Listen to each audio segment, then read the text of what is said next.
Let this circle represent $1 million.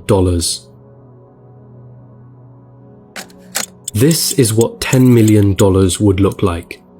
This is what $100 million would look like. And this is what $1 billion would look like.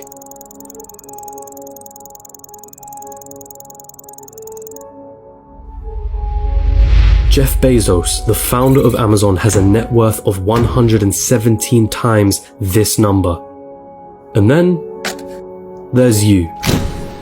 You're probably working a job right now, one that you got from the degree that you studied for in university. You probably don't have much in savings. Your living expenses seem ridiculously high. You feel as though you're not paid enough. You have credit card debt that needs taken care of. Maybe you're a student, studying for a degree that you hope can land you a job that you hope can bring in some good money. You probably don't have any savings, only a pesky student debt hanging above your head.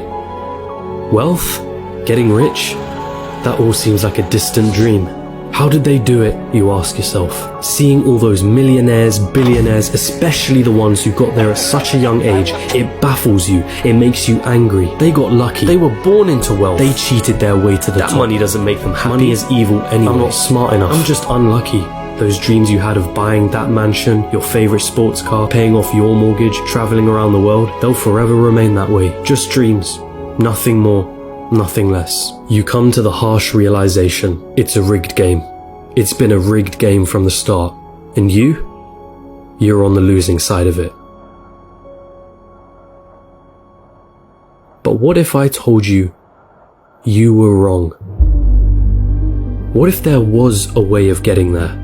An actual equation to wealth, a science behind the way money works. What if you didn't have to abandon those dreams of paying off your parents' mortgage or traveling around the world? Would you call me a liar for saying so?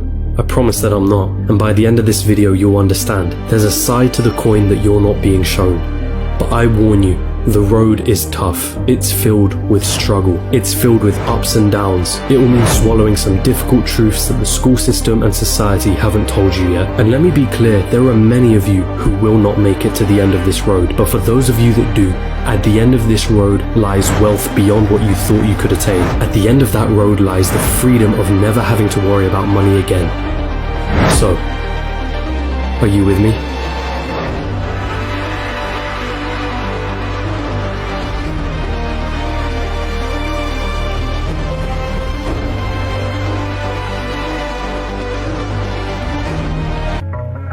What do you really think about money? Is it something you work for? Is it earned or is it inherited? Is it the root cause of all evil? Are you desperate to have more of it? Have you been chasing it most of your life?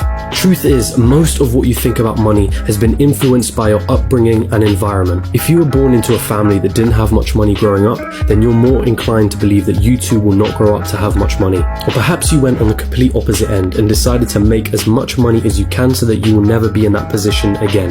The fact that your school didn't teach you much about this subject doesn't help things. And because of this, most of you are going to have false beliefs about money that aren't going to help you on this journey. Now stick with me here, because we're going to have to change the way you've been seeing money your whole life. Hollywood has always had a habit of depicting the wealthy and rich as evil, backstabbing, entitled, or corrupt individuals.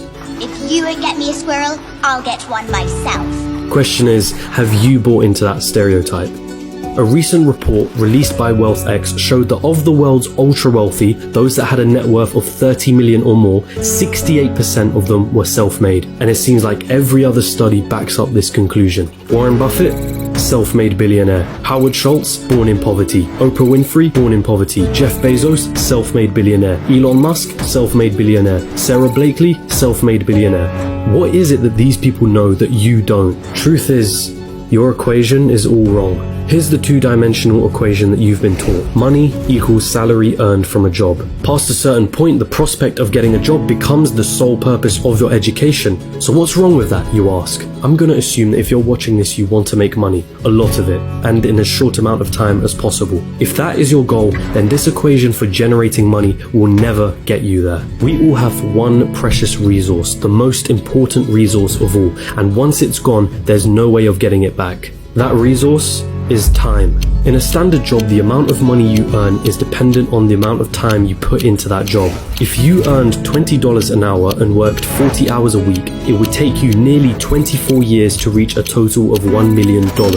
But that is without subtracting any taxes or any expenses that you will incur over 24 years. And let's not forget that inflation would make your $1 million less valuable. The reality is that on a salary of $20 an hour, you can only really be a millionaire at an old age by living frugally. And most of that precious resource known as time has slipped through your fingers. You traded all that time for money, and it wasn't even a substantial amount either. So again, you ask yourself, how is it then that there are self-made millionaires and billionaires at such young ages? What makes them so different? And the truth is, they have a better equation than you. They have a way of understanding money that you haven't quite grasped yet. Pay very close attention now. Stop chasing money. In a capitalist society, the rules of the game are as follows. You are paid in proportion to the perceived value that you have. And the people that perceive your value, they are the market, the consumers of the economy. The market is you, your friends, your family, your neighbors, your country. People complain that football players are overpaid, but for players to be paid millions, there has to be a market for the football industry in the first place. People have to see the value in football in the first place for them to want to spend money on matches and merchandise. And if the market has a high demand for football, guess what happens to the players who are at the top of their game? They are paid generously for it. It's not about how hard you work. The cleaner that's sweating and tiring himself out every day is paid far less than the accountant sitting behind a desk. Why? Because the market perceives the value of what the cleaner does to be far less than the accountant. As harsh as it may sound, the cleaner can be replaced by anybody. It isn't difficult to learn how to do his job, and therefore the market will not pay him more than the accountant, the guy who spent years studying numbers, the guy who has saved his clients thousands on their taxes. But even so, we just discussed how getting a job isn't the right equation to amassing a great amount of wealth in a shorter period of time. So then how can we increase our perceived value? What is it about people like Elon Musk or Jeff Bezos that makes their perceived value so high? The first step to this equation of wealth is quite simple. If you want money, solve problems. If you take a second to digest this statement, you'll realize that just about all money runs from this basic premise. If it solves a problem, money will be thrown at it. If it's $1 million problem, then the solution will make you millions. If it's $1 billion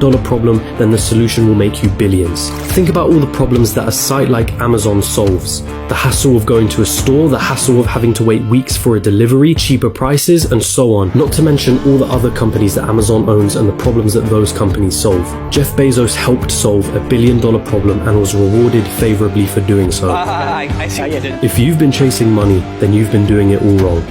It sounds almost paradoxical, but if you want money, it isn't money that you should be looking for. You should be looking for problems, and more importantly, solutions to those problems. And once you've found that solution, make a business around it.